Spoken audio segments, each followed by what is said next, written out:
Video ऊपर मत करना, पूरी वीडियो देखना। हो सकता है कि आज ये मेरी लास्ट वीडियो, लेकिन आज मेरी बात सुनकर बहुत से मुसलमानों का दिल जिंदा जरूर हो जाएगा। इस्लाम और मुसलमान, ये नाम हमें मिला विरासत में।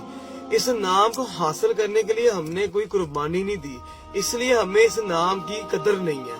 वो सहाबा कराम थे जिन्होंने इस्लाम और दीन पे पहरा देते हुए अपने बच्चों को शहीद करवाया और खुद भी शहीद हो गए।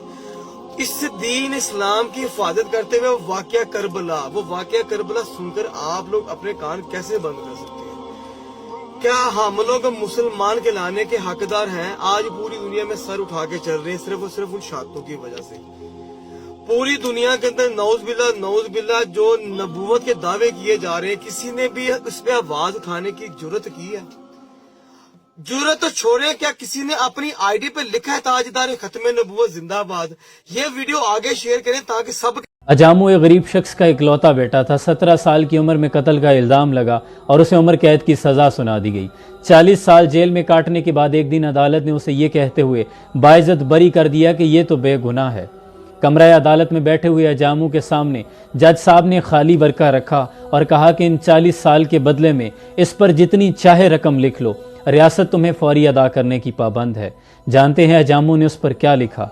अजामू ने लिखा कि जज साहब, इस कानून पर नज़रसानी कीजिए ताकि दोबारा फिर किसी अजामू की ज़िंदगी के कीमती 40 साल ज़ाया न हो जाएं। और ये कहते हुए उसकी आंखों में आंसू आ गए। कमरे अदालत में बैठे हुए तमाम हाजरीन की आंखें अश्कबार थी। कमरे अदालत में ली गई अजामू की ये उस वक्त की तस्वीर है जब उसके हाथ से उसके ज़ब्त का दामन छूट गया। हजरत, हमें इस कानून पर नज़रसानी की ज़रूरत है। न जाने कितने ही बेगुनाह लोग पाबंद सलासल हैं और कितने ही गुनहगार जुर्म करके दंदनाते फिरते हैं। पाकिस्तान के पास एक बहुत ही स्ट्रांग मिलिट्री और पाकिस्तान एक न्यूक्लियर नेशन है। जब तक पाकिस्तान की मिलिट्री जिंदा है तब तक कोई दूसरा मुल्क पाकिस्तान पे कब्जा करने की सोच भी नहीं सकता। और चाइना और पाकिस्तान के ताल्लुकात हमेशा से अच्छे रहे हैं। दोनों ममालिक ने एक दूसरे को क्राइसिस में मदद भी की है। अब ये बात वाकई सच है कि सीपैक की वजह से पाकिस्तान में चाइना का इन्फ्लुएंस यानी जोर बढ़ेगा, लेकिन इसका हरगिज ये मतलब नहीं है कि चाइना आते साथ ही टेक ओवर कर लेगा। और अगर सीपैक नहीं होता तो चाइना सिंपली अपनी इन्वेस्टमेंट लेके किसी दूसरे एरिया में चला जाएगा, जैसे कि अफ्रीका में चाइना ऑलरेडी करोड़ों की इन्वेस्टमेंट कर चुका है और काफी फायदा भी उठा चुका है। अब सीपैक की वजह से पाकिस्तान के अंदर इंफ्रास्ट्रक्चर डेवलपमेंट होगी, इसके अलावा नौकरियां आएंगी जिससे पाकिस्तानियों को काफी फायदा होगा। और अगर सीपैक नहीं होता तो पाकिस्तान के पास इतना कैपिटल नहीं है कि वो इन प्रोजेक्ट्स को खुद फंड कर सके। पाकिस्तान का टैक्स सिस्टम इतना पुराना, ऑब्सोलीट और करप्ट है कि वहां से ऑलमोस्ट कोई इनकम नहीं आती। और पाकिस्तान को किसी दूसरे मुल्क से इतना खतरा नहीं है जितने अपनी करप्ट गवर्नमेंट से। जब आप अपने बच्चों के बाल बनाया करें तो उन्हें बताया करें कि ये हमारे हुजूर सल्लल्लाहु अलैहि वसल्लम की सुन्नत है। आपने फरमाया जिसके पास बाल हों उसे चाहिए कि उन्हें संवारे। और जब आप अपने बच्चों के सामने मुस्कुराया करें तो उन्हें बताया करें ये भी हमारे हुजूर सल्लल्लाहु अलैहि वसल्लम की सुन्नत है कि अपने मुसलमान भाई के सामने मुस्कुराना सदका है। और जब आप उनको स्कूल भेजा करें तो भी उन्हें बताया करें ये भी हमारे हुजूर की सुन्नत है। आपने इरशाद फरमाया कि जो इल्म सीखने के लिए निकला अल्लाह ताला ने उसके लिए जन्नत का रास्ता आसान कर दिया। और जब आप उनको खुशबू लगाया करें तो ये भी बताया करें ये हमारे हुजूर की सुन्नत है खुशबू लगाना भी, कि आपकी दुनिया से मुझे हुजूर ने फरमाया 3 चीज़ें पसंद हैं, एक खुशबू, एक मनकूहा औरतें और तीसरा नमाज मेरी आँखों की ठंडक है। और जब अपनी प्लेट से कुछ उनके लिए उनकी प्लेट में डालें तो ये भी बताएं ये भी हमारे हुजूर की सुन्नत है। अपनी प्लेट से दूसरे भाई की प्लेट में कुछ डालना ये भी सदका है। जज़ाकुमुल्लाह खैर। क्या आप जानते हैं कि टीपू सुल्तान को जिसने धोखा दिया वो मीर सादक था। मीर सादक ने टीपू सुल्तान के साथ गद्दारी की और अंग्रेजों के साथ वफा की। अंग्रेजों ने मीर सादक को इनाम के तौर पर इसकी कई पुश्तों को नवाजा। उन्हें महाना वजीफा मिला करता था। लेकिन अफसोस की बात यह है कि जब मीर सादक की अगली नस्लों में से कोई वजीफा वसूल करने अदालत जाता तो चपड़ासी ये सदा लगाता, मीर सादक गद्दार के वर्सा हाजिर हों। ये बात हमेशा याद रखना कि जैसे शहीद कब्र में जाकर भी हमेशा जिंदा रहता है, इसी तरह गद्दार की गद्दारी भी सदियों याद रखी जाती है। दिन के इख्तिताम पर फर्क इस बात से पड़ता है कि आपने जिंदगी में हक का साथ दिया या बातिल का साथ दिया। अल्लाह करे कि हमारी जिंदगी का इख्तिताम हक पर हो, सिराते मुस्तकीम पर हो। अल्लाह सबकी आकबत बेहतर करे। शादी से दुकान से निकाल दो। क्यों, क्या हुआ शाहिद? साहब, हमारी दुकान पे 5000 का कस्टमर आया तो तब ये यहाँ पे मौजूद नहीं था, इसकी वजह से नुकसान हो गया। क्यों भाई, तुम्हें पता नहीं काम का टाइम है? काम छोड़ के कहाँ गए थे? साहब मैं नमाज पढ़ने गया हुआ था। साहब इसके रोज के बहाने इसको काम से निकालो साहब। नहीं नहीं, अगर अजान की आवाज सुन के समुद्र की लहरें रुक सकती हैं, तो क्या हमारा कारोबार नहीं कुछ देर के लिए बंद हो सकता?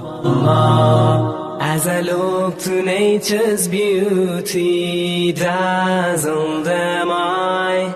लखनऊ में एक गरीब दर्जी की दुकान थी जो हर नमाज जनाजा के लिए अपनी दुकान बंद कर लिया करता। लोगों ने कहा कि इस तरह तुझे कारोबार में नुकसान होगा, तो कहने लगा मैंने उलमा से सुना है जो दूसरों के जनाजे में शामिल होता है उसके अपने जनाजे में भी हुजूम होगा, और मैं तो गरीब आदमी हूँ, मुझे कौन जानता है, मैं इसलिए दूसरों के जनाजे में शामिल होता हूँ कि मेरे अपने जनाजे में हुजूम हो, और दूसरा शायद इस तरह मुझसे अल्लाह राज़ी हो जाए। अब अल्लाह की शान देखिए, 1902 में अब्दुल हई लखनवी का इंतकाल हो गया। अखबारात में इश्तिहार आए, रेडियो पर ऐलान किया गया, लाखों की तादाद में इनके जनाजे में मजमा था, फिर भी लोग पीछे रह गए थे। जब इनका जनाजा पढ़ा जा चुका तो कब्रिस्तान में एक और जनाजा दाखिल हुआ। ऐलान हुआ कि इस आजिज़ मुसलमान का भी जनाजा पढ़ कर जाएं। ये उस तर्जी का जनाजा था। उसके जनाजे में तमाम अल्लाह वाले, उस ज़माने के सबसे बड़े उलमा भी शामिल थे, बल्कि मौलाना से बढ़कर उनका जनाजा था। ये अल्लाह की शान है। शम्स कहीं वल्लैल कहीं वल फजर कहीं पे फरमा कर, वशम्स कहीं वल्लैल कहीं वल फजर कहीं पे फरमा कर, वल फजर कहीं पे फरमा कर। कुरान में रब ताला भी खुद यार की बातें करते हैं, दुश्मन भी मेरे आका के किरदार की बातें करते हैं। जंग मोता के मुकाम पर हुजूर अकरम सल्लल्लाहु अलैहि वसल्लम का मौज़ा देखिए। जंग सरहदों पर लड़ी जा रही है। इधर हुजूर मस्जिद नबी के सहन में मिंबर पर तशरीफ फरमा है और जंग का आंखों देखा अहवाल सहाबा को बता रहे हैं। इस जंग में हुजूर खुद बनफ्से नफीस शामिल नहीं, इसलिए इसको गज़वा नहीं कहेंगे। एक तरफ 2 लाख का दुश्मनों का लश्कर, एक तरफ मुसलमानों का 3000 का लश्कर। हुजूर जंग का अहवाल कुछ यूं बता रहे हैं। ज़ैद इब्ने हारिसा कमांड कर रहे हैं। अब ज़ैद इब्ने हारिसा को शहीद कर दिया गया है। अब मुसलमानों के सिपहसालारी का झंडा जाफर तैयार के हाथों में है। अब जाफर तैयार भी शहीद हो गए हैं। हुजूर की आंखों से आंसू जारी हैं। अब झंडा अब्दुल्ला इब्ने रवाहा के हाथ में है, उन्हें भी शहीद कर दिया गया है। अब इस्लाम का झंडा खालिद बिन वलीद सैफुल्लाह के हाथ में है। यूं हुजूर की आंखों से आंसू जारी हैं और जंग का आंखों देखा अहवाल बता रहे हैं।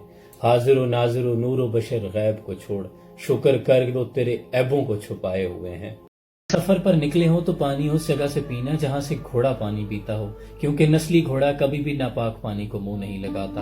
और अगर सुकून से सोना चाहते हो तो बिस्तर उस जगह लगाना जहां बिल्ली सोती हो, क्योंकि बिल्ली सोने के लिए सबसे आरामदेह जगह का इंतखाब करती है। फल खाना तो वो खाना जिसे कीड़ा छूकर गुजर गया हो, क्योंकि कीड़ा हमेशा पके फल की तलाश में रहता है। अगर घर बनाना तो ऐसी जगह का इंतखाब करना जहां अजदहा धूप सेकने के लिए कंडली मारता हो, क्योंकि अजदहा इस्तराहत के लिए ऐसी जगह का इंतखाब करता है जो पुख्ता और मजबूत होने के साथ साथ सर्दियों में गर्म और गर्मियों में ठंडी होती है। और अगर पानी के लिए खुदाई करनी हो तो ऐसी जगह खुदाई करना जहां परिंदे गर्मियों में पनाह लेते हों, क्योंकि परिंदे गर्मियों में वहां पनाह लेते हैं जहां पानी मौजूद हो। और अगर जिंदगी में कामयाबी चाहते हो तो सोने और जागने की रूटीन परिंदों जैसी बना लो, क्योंकि रिज़्क़ की तलाश के लिए बेहतरीन वक्त का इंतखाब परिंदे करते हैं और ये कामयाबी का मौसर तरीका। अब्दुर्रहमान अल सदेश जो इस वक्त इमाम काबा के मनसब पे फायज हैं, जिनको पूरी उम्मत मुस्लिमा काबिल रश्क नजरों से देखती है, वो ये फरमाते हैं कि जब मेरी माँ गुस्से में भी होती थी तो मुझे यही कहती थी कि जा बेटा अल्लाह तुझे इमाम काबा बनाए। देखें, इस बात में सीखने के लिए हमारे लिए ये सबक है कि माँ के उन अल्फाज ने उनको किस कदर मंजिलत से नवाजा है। और हमारे यहाँ अक्सर ये होता है कि गुस्से में माएं बच्चों को लान तान करती हैं, बुरे अलकाबात से नवाजती हैं। किबला इस बात से गुरेज किया करें, क्योंकि हम नहीं जानते होते कि कौन सी घड़ी अल्लाह के अर्श को मकबूलियत को पहुंच जाए। इसलिए जब भी पुकारें अच्छे और उम्दा अल्फाज से पुकारें। अल्लाह फरमाता है, जैसे तुम मुझसे गुमान रखोगे मैं तुम्हें वैसा ही अता करूंगा। अल्लाह सबको इज्जतें और बुलंदियों की चोटियां दिखाए, आमीन।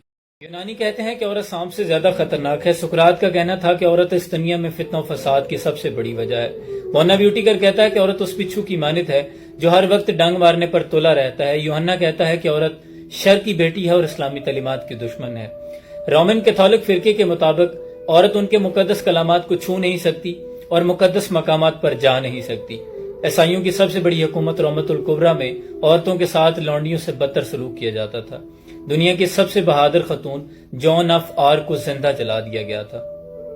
लेकिन कुर्बान जाऊं अपने इस्लाम पर और मौसन इंसानियत रहमतुल आलमीन सल्लल्लाहु अलैहि वसल्लम ने जिन्होंने औरत को ये मुकाम दिया, अगर माँ है तो जन्नत ही उठा के उसके कदमों में डाल दी। आज वही औरत उसी इस्लाम से आजादी चाहती है जिसने इसको इज्जत और मुकाम अता किया। इसे तो जिंदा दरगो कर दिया जाता था।